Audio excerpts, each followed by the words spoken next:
Hello everyone, I'm back with another build. This one's a very recent release, and one that I actually helped with the testing prior to release, so I'm very proud of this one. This is the Bigtreetech Pad 5 version 2. This is actually going to be slightly different than the one I last tested, because this is the production one. They made some last minute changes, but it's more just minor like port orientation and that. So first opening here, so let's have a look. Let's get this bad boy open. Come on. I always love the fact that these things fit so tight that you can't just drop the lid off of it. There we go. Right. So even on the side here they say wide compatibility, rich expansion, reliable protection, high-speed transmission. All of those are factual. A lot of protection circuits were put in to make sure that if you make a small mistake in your wiring or something like that, then it won't be a big deal in that regard. And I'm just going to bring that up a little bit. So nice little padding. No ducky. Oh well, it's okay. I'm sure I'll have others. But let's grab a hold of that. Very nice and tightly packed in the box. Now, I understand they haven't gotten the GitHub up and running yet. So you'll see this eventually up on the GitHub. This is their case. I've made all the parts. It's basically 4 buttons. I put a little bit of Captain tape to keep them in place, but that's just me. That way when I'm putting it in, I don't have a button go crazy. There we go. Right. Okay, here we go. Yeah, I can see where the difference is now. The ports on this one are all facing backward, which is good. This is where you want them. You want them facing back into your printer, ideally. I know there was some talk, obviously, that a few of these should really be otherwise, but I like this for the most part, because these are things that you're going to have going back into the printer predominantly, especially like here if you want a secondary monitor out. It's neat to see that they put a full-size HD in that same regard. Very pleased about that, because it used to be here. I was actually testing with a second display. It also has down here, this is a MIPI CSI camera port. Uses the same cable that you do with the Raspberry Pi 02W. So it's a little tiny one. Yeah. This is for MIPI DSI. Okay, up right here on the top. So if you want to put a second display and not use this on a printer, maybe make you know, a really crazy looking cyber deck or something, you can do that.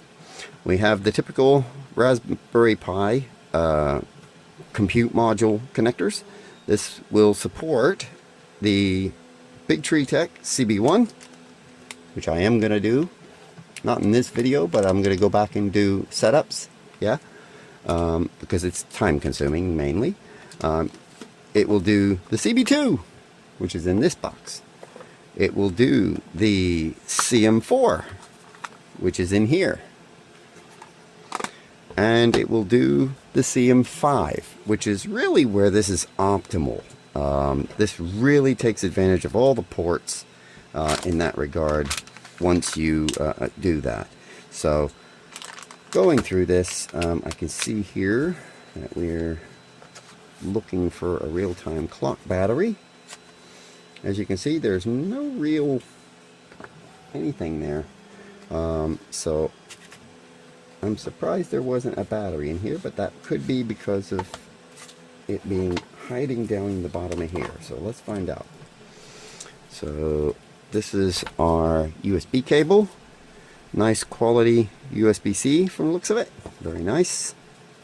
That's going to be important, because any kind of noise on a USB coming from your host controller into a printer, that's going to be a problem. So let's go ahead and see. No, I don't see a battery. Ah! double checking the bottom of the thing. Okay, right. There is a fortune, favoring the foolish, I think, unless there's something hiding in this box somewhere. Nope, nothing in the box.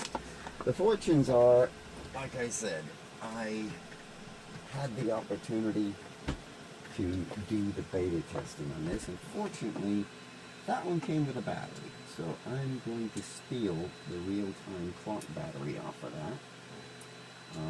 And if yours also does like that, if yours did not come with a battery, that's not a problem. You can get these.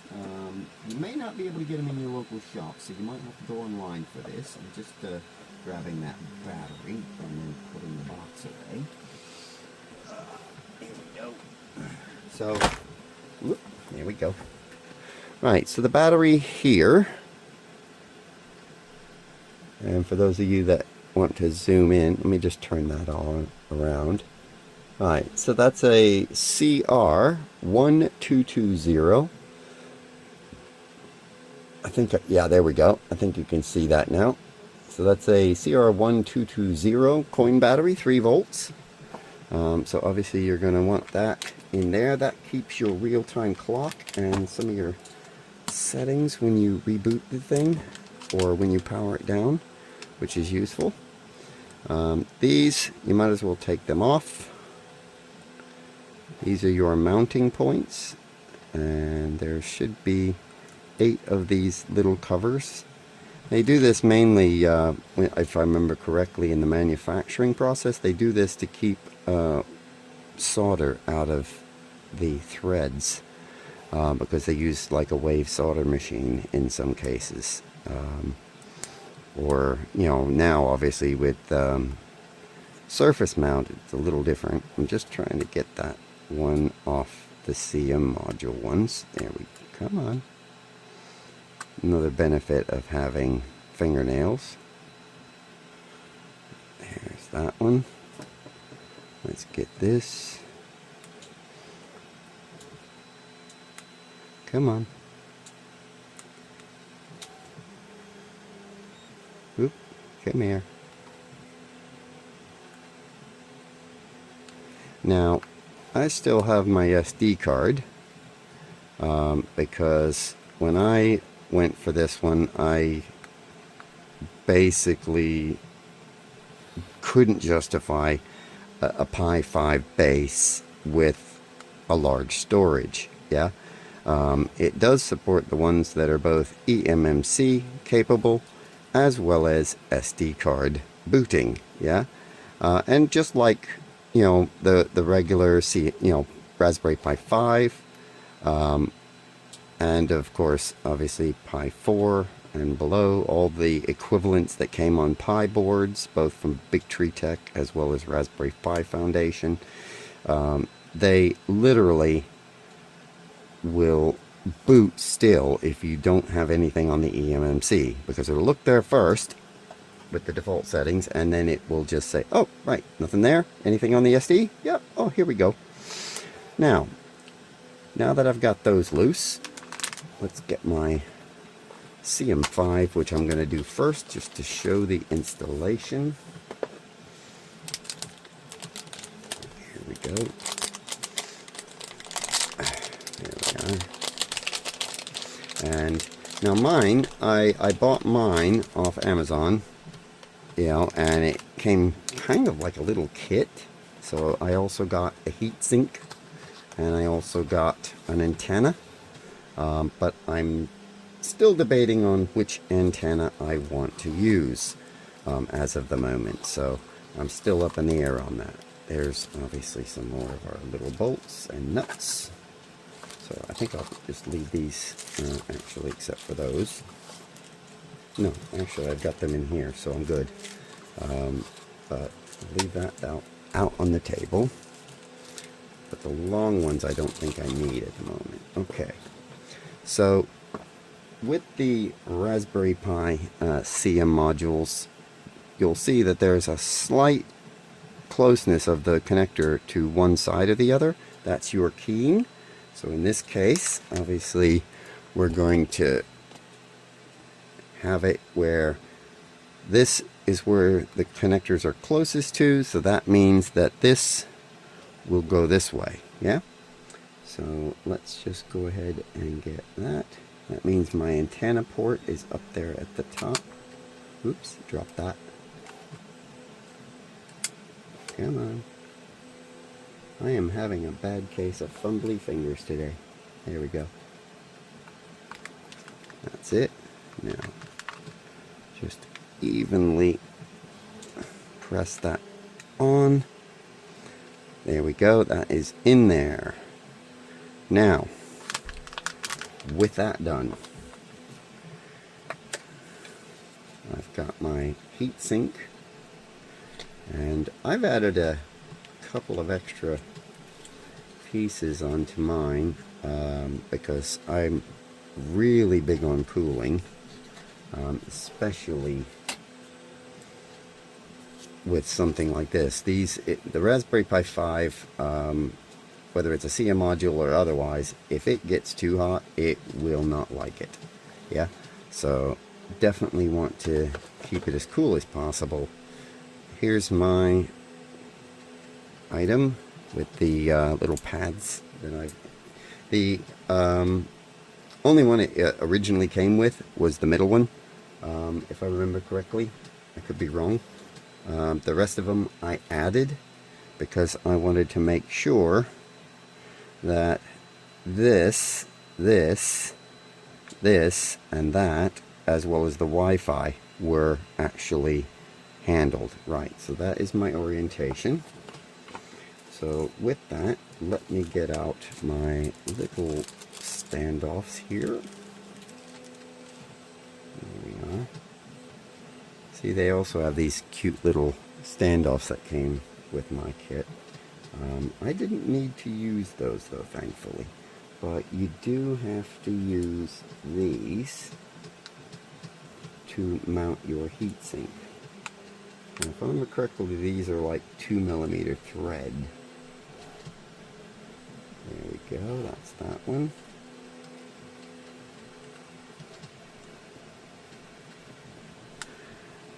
If I think about it, when I go back to view it and do anything, I might try and speed this section up so you don't have to wait as long for me to put these in. And I'll like speed it up just long enough to go about that. Now, this is a CM5 8GB RAM with light storage, meaning it has, like I said, no onboard storage. That means I need to use a micro SD memory card, which will go over here. Yeah, you'll need to get your own for that.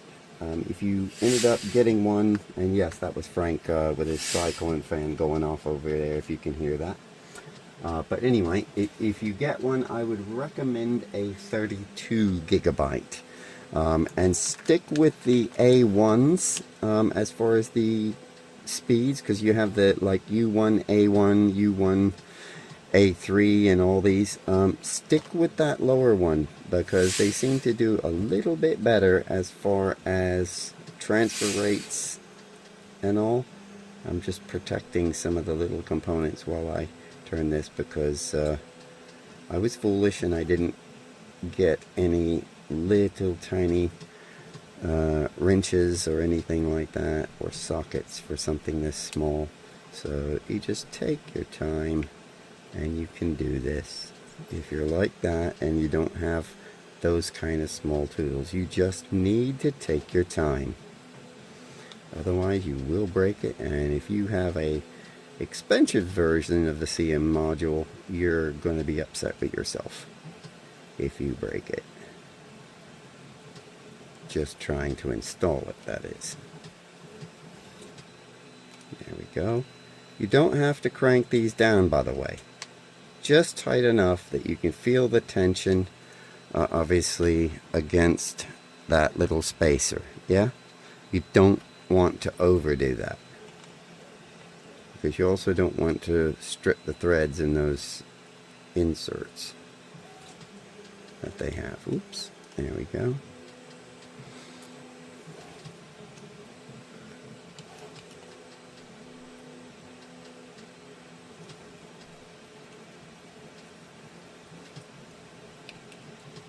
it. Nice and careful.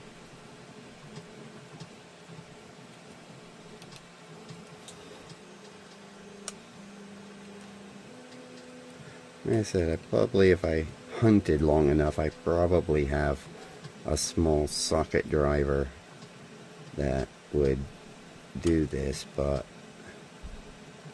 I wanted to get this one going. Okay, so there's our little standoffs in that regard. Now we'll put this right onto there like that. As you can see, it has a cutout for the antenna. And just get that lined up right like that. There we go. Now, here's the trick part. This is not a part they include. This fan, obviously, I had to pick up myself. This is a 4-wire tack fan, 5-volt rated. I will see if I can find the link for it on Amazon, because again, that's where I got it. And that plugs in over here. The printed part here, I made that. And I'm probably going to post that on my printables page, as well as maybe Thingiverse, Makerworld, etc. Just because, you know, I don't want people to feel left out if they prefer to do it a certain way. But this lines these up perfectly with the screw holes, and it will help keep it right where it needs to, but without being a problem. Now, these are standard cross blade type. There we go. Alright, I had to push them back through. There we go.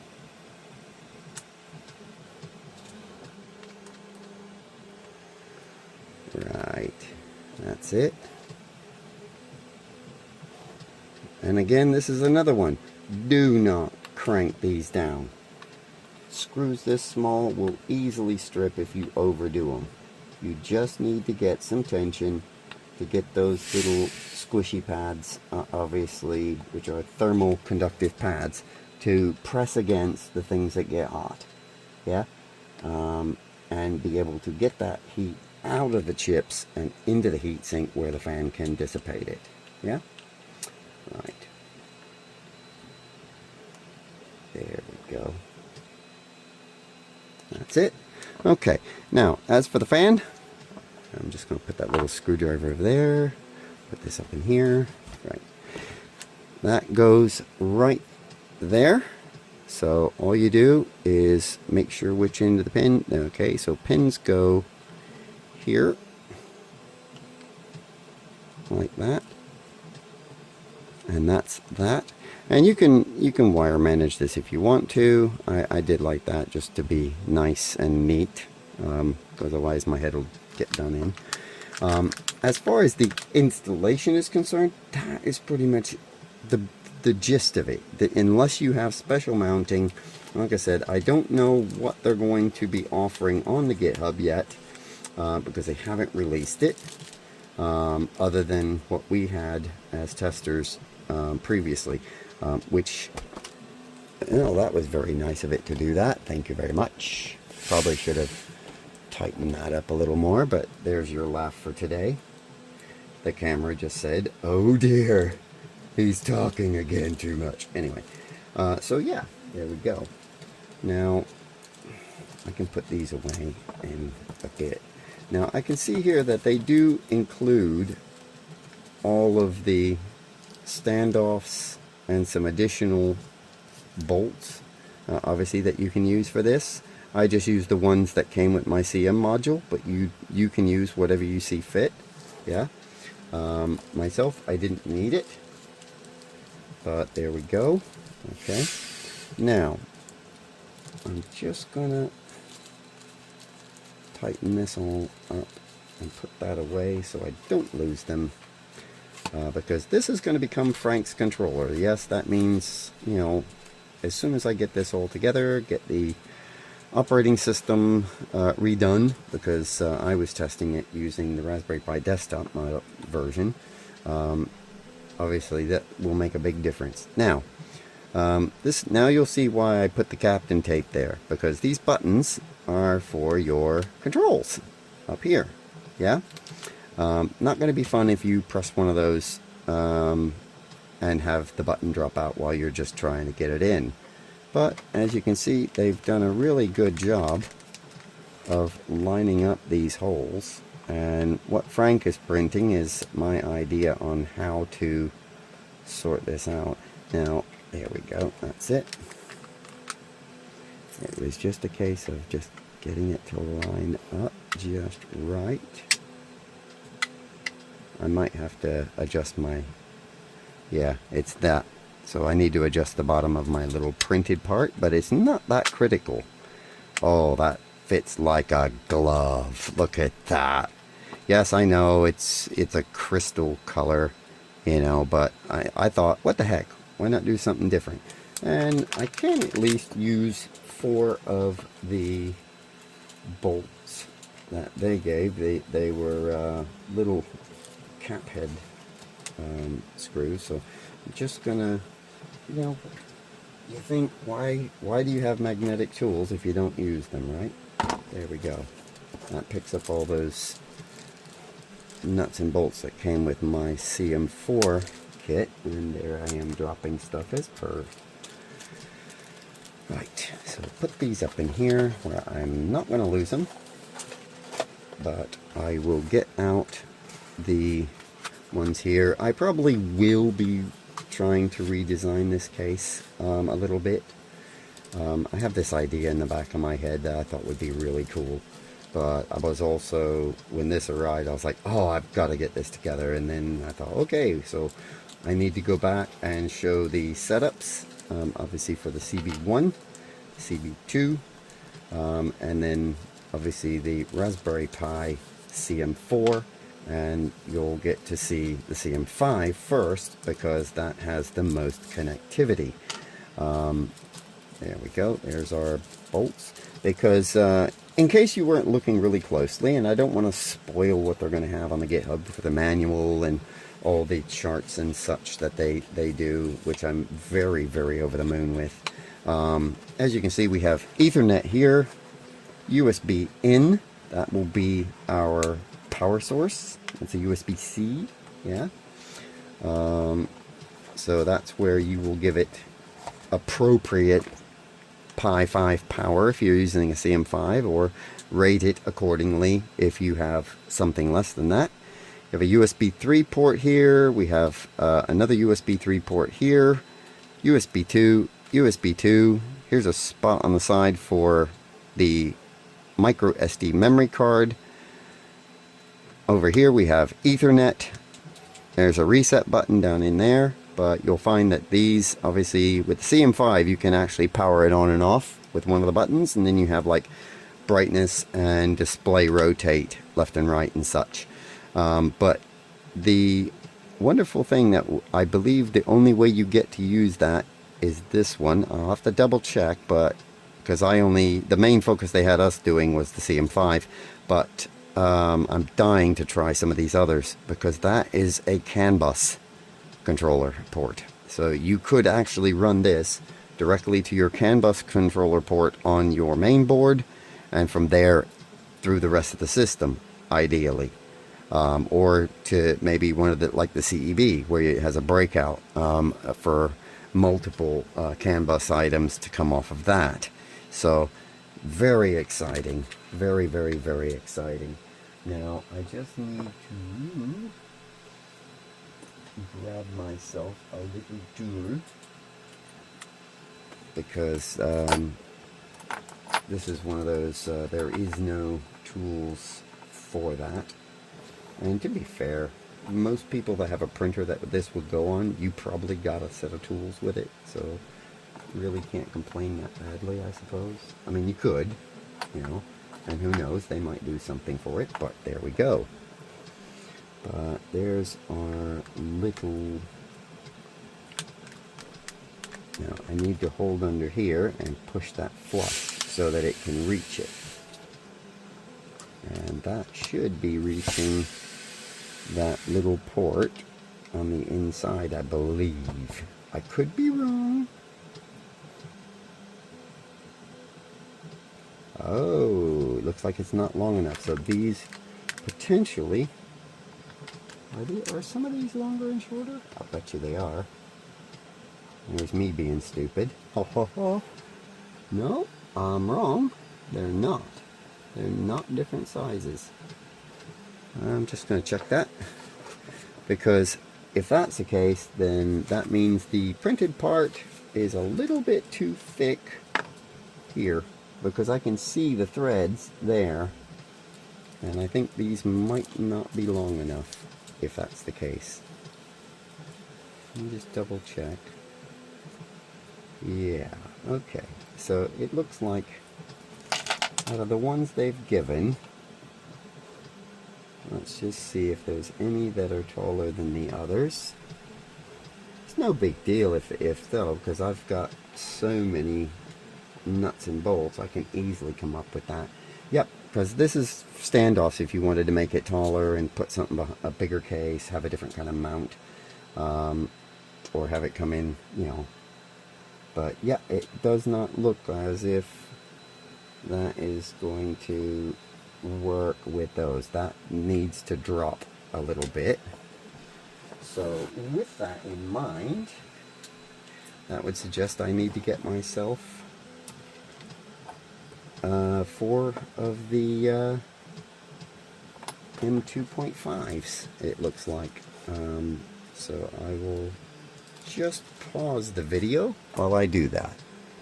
Okay, I got my lovely little box of M2.5 cap head bolts, and I have this feeling that it's going to be those ones that I need, because you don't need ones that go really deep anyway. Now let's just see, these are either 2 or 2.5, and if they're 2s, I've got those as well. Okay, need to be a little bit longer than that. Okay, so let's grab one of these and try that.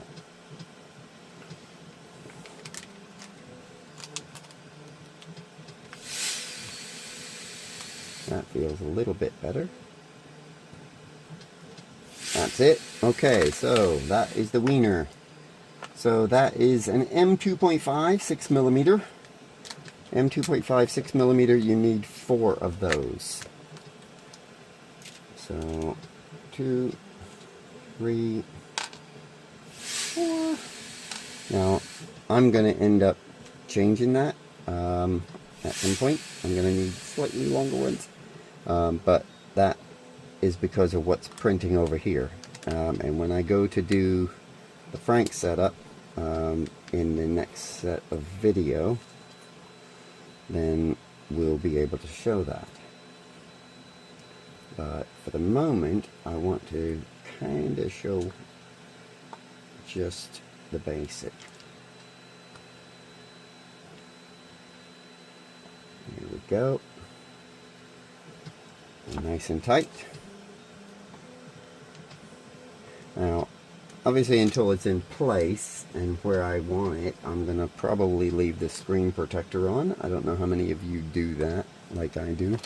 But it never hurts to be able to protect the screen. Maybe that's something for you, Bigtreetech.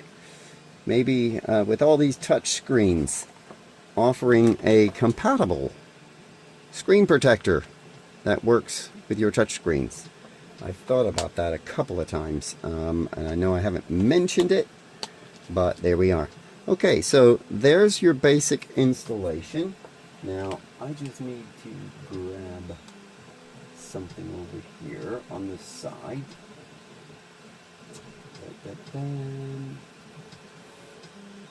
Which is the SD card. And that one. Yep, there we go. And it's happy to release it, hopefully. Yeah, okay, good. Good. So, grab that. There we are.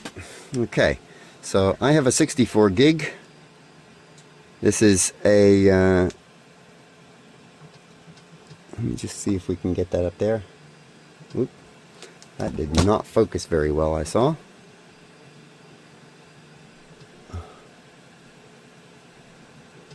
this was from Asda, you know. So, and I got my lovely dyslexia going on, I can see, because I was saying about speeds and types of cards. U3A1 is what I was trying to think of. So it's U3, then A1, not A3. This is from the Kyosha, or Kyosha brand. You can actually get these on Amazon, cheaper than you can in Asda, but this one I got from Asda. And the fact that they're selling these not long after seeing them on Amazon was kind of an underlining saying, yeah, that works. They obviously don't want returns, so they must have trusted it. So there's our little SD card in place, and I'm going to go ahead and grab my compatible Raspberry Pi power cable here, which has a stupendously long cable, thankfully. So I'm hoping to reach over to the nearest power socket so I can power this up and show it to you. That is going to... That. Okay, so this one I can probably... Yes, I can. That's just charging a battery, so I'm not going to worry too badly about that. Right, we have power. So, with that, let's power into that.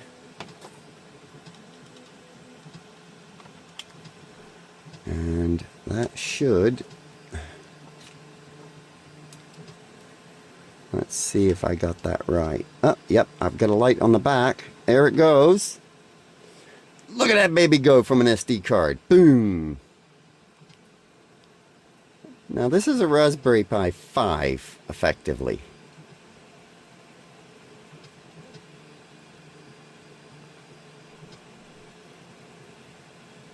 And for whoever's doing the timer, you're welcome to put it in the comments for the boot up time. Probably is going to take a second because I can't remember if I left it logged in to my Wi-Fi, but we'll see. Voila! Yes, I actually have the Raspberry Pi desktop on here. I don't know if I'm ever going to use it. Yeah, there it is. Now, that's doing like that because I had a different screen on it originally. And unfortunately, that was because the one I was testing had a problem. Not going to lie. So I was using a TFT50 as my touchscreen. This one, happy to see that it's working. So I'm just going to pause this while I remote desktop to it and swap it around so you can see the rest. Okay, I'm going to stop the video, but I'll come back to it because I need to use my authenticator to do this. So back in a few. Okay, so I'll probably be redoing this one because it looks like some of the things that I needed to do ultimately meant that I need to reconfigure this for the current hardware. But as you can see, it's completely here. I can sign out of Raspberry Pi Connect, which is how I'm connected. You can do your updates. Obviously, there's Bluetooth, your Wi-Fi settings, etc. And then your ultimate. Yeah, there we go. And then obviously full Raspberry Pi desktop. I'll just zoom in on that so you can see that a little better.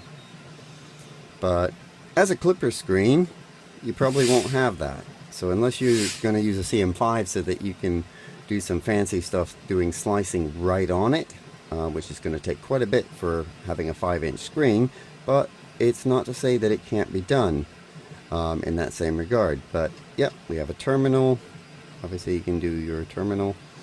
So in the next video, I'll go through the flashing of the SD card with the correct image, any configurations that you need to make at that point in time.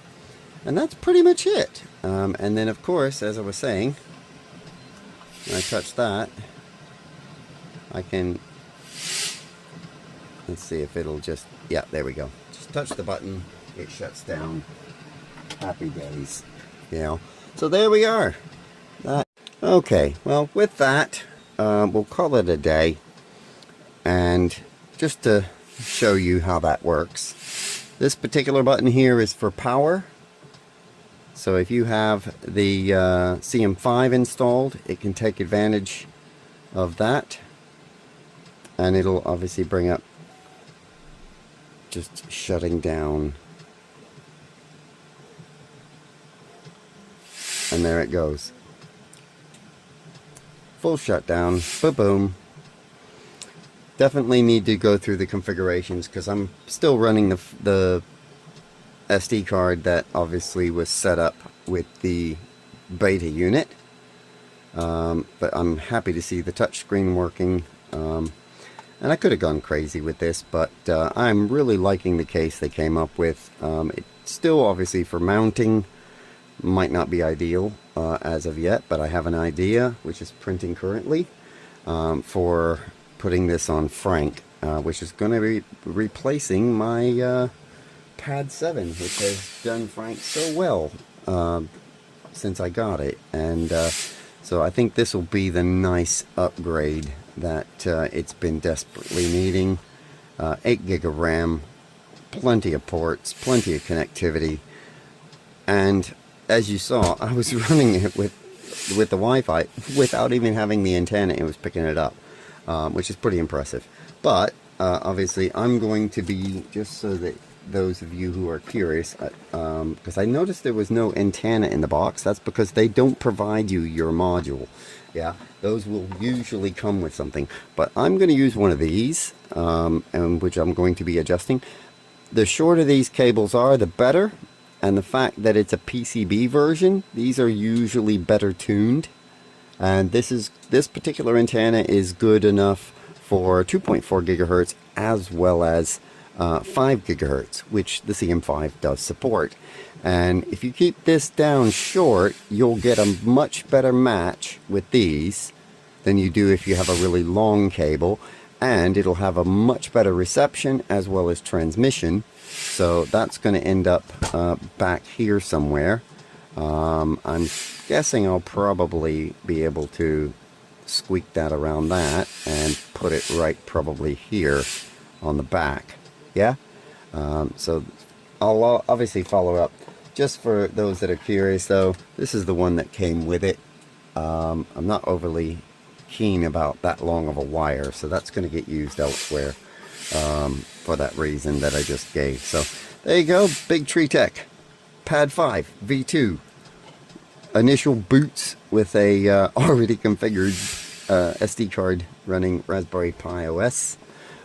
And I'll see you in the next video with how to flash your memory card, as well as when I get to the CM4, I'll be able to cover how to do your eMMC if you want to flash the eMMC. Yeah? Anyway, enjoy your day. Always look for the best. There it is.